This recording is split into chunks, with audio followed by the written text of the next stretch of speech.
Welcome to Withdraw Consent. I'm Victor. This is Jack. So today is part 2 in our week-long episode or a series about the government control of media. And if you missed Monday, please check out it was kind of our introduction. We talked about Operation Mockingbird. Today it's going to be about the 1996 Telecommunications Act. So Jack, take it away.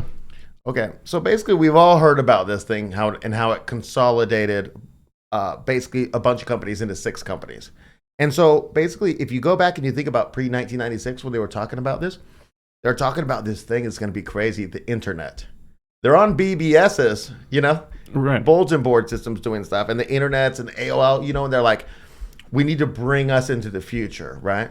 And so we're going to do this act, and it's just going to modernize everything. And I forget the exact numbers, but they were saying it was like 100 MBS symmetrical. So upload and download by like 2004 or something. They had these, it was going to be great. Just sign this thing and all it does, it's cool. It does a lot of good things, really good things. And it just takes away the regulations on how many radio stations you can own. Of course. I got a link below to a really interesting YouTube video that I found. And it's basically just these people, and they're like really into art and music and stuff. And they're like telling you about how bad this thing is. Because they were like, man, you used to have all these different local channels. They were all just local. And they played this wild music, like this only Tennessee music, only local people and this and that, right? And then basically once they all got consolidated, you lost your folk music, you lost the jazz, You lost your classical, some classical stuff out there. And it just got streamlined. So now when the system of media says you're listening to, Justin Timberlake. Taylor Swift, fine, that's a good example. I've dated myself. Okay, but then they play Taylor Swift. Doesn't matter if it's a bad song. Doesn't matter. Gotcha. They put it on there. And so basically, the article below says just 28 years ago, I changed it a couple years because it's 2 years old, that article. There were 50 companies in charge of most American media. Now, 90% of the media in the United States is controlled by just 6 corporations: AT&T, CBS, Comcast, Disney, News Corp, and Viacom. This means that just 232 media executives are calling the shots for the vast majority of the information we are presented with, controlling a total Big 6 net worth of over $430 billion, right?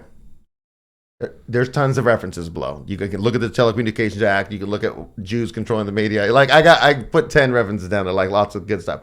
But anyways, basically, if we could just talk about the Jews for a second, this could be the same argument for Jewish control. Now you need less Jewish CEOs, right, to control all the media. But it also works for the government control. It works for Operation Mockingbird influences. Mm-hmm. Like, okay, we got to get in some CEO positions. Not a lot of CEO positions to influence a lot.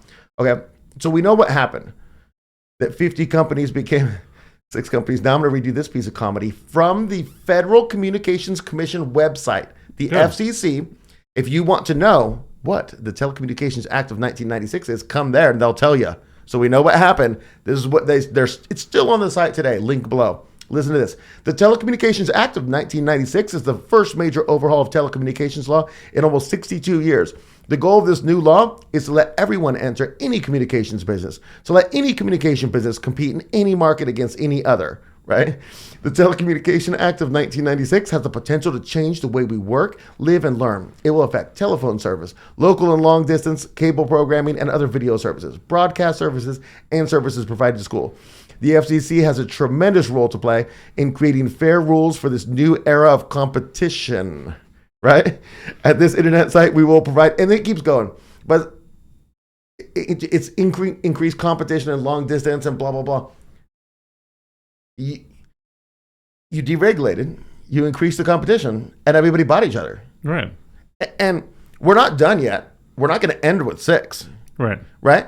Because once you get so big, it's like, and I heard something, Warner's trying to buy like somebody else, or anyways, or no, that was back in the 90s when the video was made. But like, they're just going to keep eating each other up because there's nothing to do. You got a bunch of money, you just keep eating them up.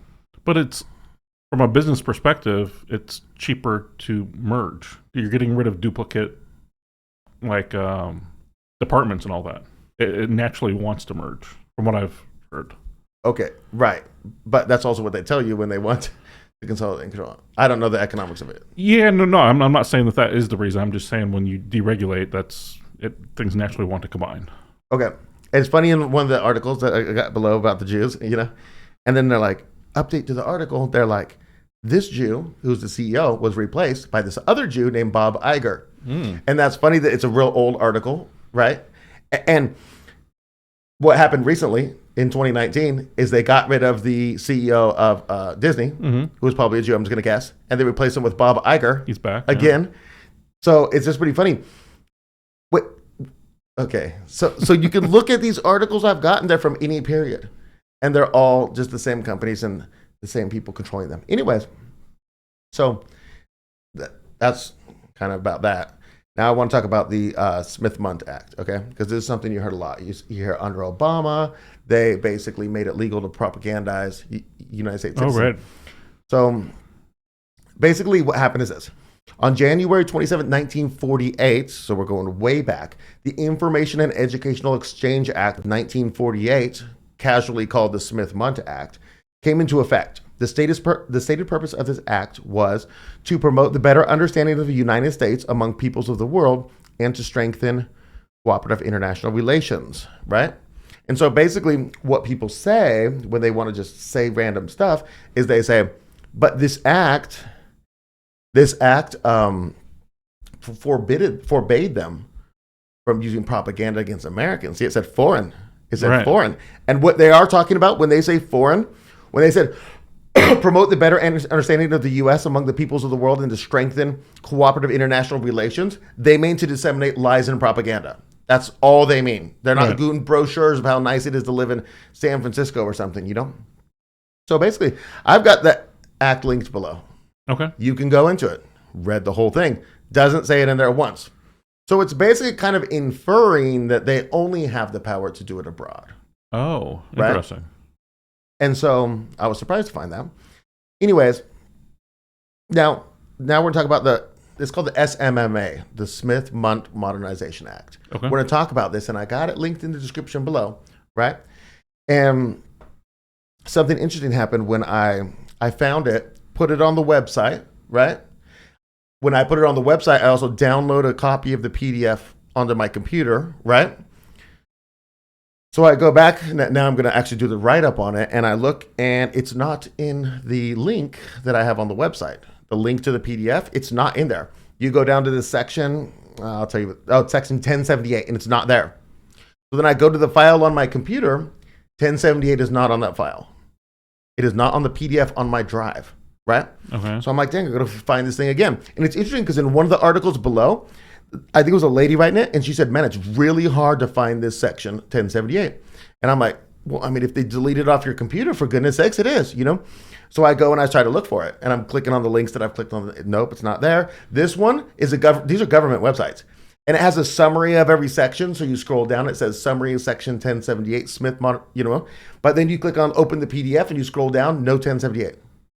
It's not in this is a picture of the document, page, but okay. So anyways, it's pretty wild. So you can do that test for yourself by looking up this act. I'm going to tell you what it's called in just a second. And then go down to section 1078 and check a couple different links and see if it's in them all. I'll bet you 1078 is not in some of them. It's wild. Anyways, so this thing started out, this SMMA, as HR 5736 on May 10, 2012 for the declared purpose, quote, to amend the United States Information and Educational Act of 1948 to authorize the domestic dissemination of information and material about the United States intended primarily for foreign audiences and for other purposes. So they're just taking that other one where they kind of assumed it couldn't be, said, yeah, we probably can't, and said, now we'll do this so that we can propagandize Americans, right? So the SMMA, I don't want to say the whole thing all the time, of 2012 was eventually buried within the National Defense Authorization Act for fiscal year 2013, and it's in section 1078A. It passed into public law effective on January 2nd, 2013, and the SMMA portion amended the United States Information and Educational Act of 1948 that we talked about, but also the Foreign Relations Authorization Act of 1987, which I looked at and couldn't find where it had done that in that one. So I didn't link that one. You could look it up if you want to. Allowing for materials produced by the State Department and the Broadcasting Board of Governors to be available within the United States. So it's okay. So a simple problem we see is that it was its own HR 5376. Nobody wanted to pass it. So they stuck it in the fiscal bill for the year. Yes, it's a terrible practice. Terrible The practice. super bill or omnibill or Yeah. whatever. And then if some constitutionalist says, nope, I'm not letting you propagandize America, they'll be like, you're not letting us feed black orphans Right. in Chicago? It's in there too. Well, everything in the world's in there. You know what I mean? Yep. Pro-trans stuff, anti-trans stuff, right? Money for Ukraine, money for Russia, money for Gaza, money for Israel. Like, come on, so that whole thing's silly. Yeah. But who were these people who just decided that they should put this in there, right? That it's good to, we say whatever we want to Americans. Yeah. It is not a people first rule. Yeah. It's really amazing because it's like the hubris of saying, okay, so we're going to propagandize our own citizen. We're just going to lie to them about everything. But we also want to let them know that it's legal that we're doing this. You don't have to let us know that. You obviously with Snowden, you could just do it unlawfully. Right. And are you going to be punished? Not at all. So why you got to make it legal? I keep thinking like we get a video every once in a while and then it'll kind of go viral for us on YouTube, which is, a couple thousand views, maybe max. And I'll get all these people and they'll put in the comments. Normally I read all the comments and I answer, some of them if I have time. Some of them I want to answer, I just don't have time. But then I stop reading the comments because it's insane. Because all these people are coming, why these Nazis get in my channel, in my feed, this and that, right? And I feel like it's kind of like, so somebody had to report us at some point when that happened. Somebody had to have, right? Maybe. I think so. And I feel like it's kind of like this thing. It's like, no, we like these guys. Just keep telling them stuff. Keep telling them all the wild things we're doing. You can't do nothing about it. Tell them. Get 10,000 people. Get 100,000 people. You know what I mean? We'll come and raid your home, strip you naked. You know what I mean? Oh. Tar and feather you just for fun before we take you to a supermax. You know what I'm saying? It's a certain level of hubris is what I'm saying. Making this like, I don't know. I just want to kind of point that out. Yeah. I don't know. So what do you think? Is this stuff interesting? Yeah, definitely. So now you have everything consolidated into 6. Much easier to control. Right. It's legal to do the thing that we think you're doing. We think you're doing it because you used to do it, promised you wouldn't do it anymore, and it's still happening, but you're saying you're not doing it. Right. And it's super simple because of the consolidation, and it's now legal for you to do. Right. And then what is the topic for tomorrow? So we're going to talk about actual censorship. We're going to talk about Twitter files, backdoors into there, and we're just going to break down. And there's going to be so many examples that you're going to be like, cannot believe you didn't bring up this, all the censorship. Okay. We're talking about the COVID, when you weren't allowed to say this. Even getting the climate change and the, you know what I mean? You get these tags and Holocaust, and, you know what I mean? Anyways, we'll talk about all that. Okay. But we're just setting the stage for how we got to where we're at. And if you're like, well, First Amendment, baby. I agree with you. That would be great to have freedom of press. Sure. To actually have that stuff, to have freedom of speech would be terrific. Mostly freedom of religion, depending on your religion. You know what I'm saying? Okay, yeah. Peacefully assemble. That was January 6th. Well, until they started shooting tear gas into the peaceful crowd. Okay. Or just COVID with right to assemble. I mean, that was. Because that guy was wakeboarding or something. Oh, yeah. And they had to arrest him out of the water. Hey, you come over here, handcuffs. Right. You've got to be kidding me. You're endangering the dolphins. Yeah. Okay. All right. So to me, this is it's filling out the picture of the things that I knew that they're doing, but this is like all the laws and all that. So very interesting. Looking forward to tomorrow, and hopefully you'll join us then.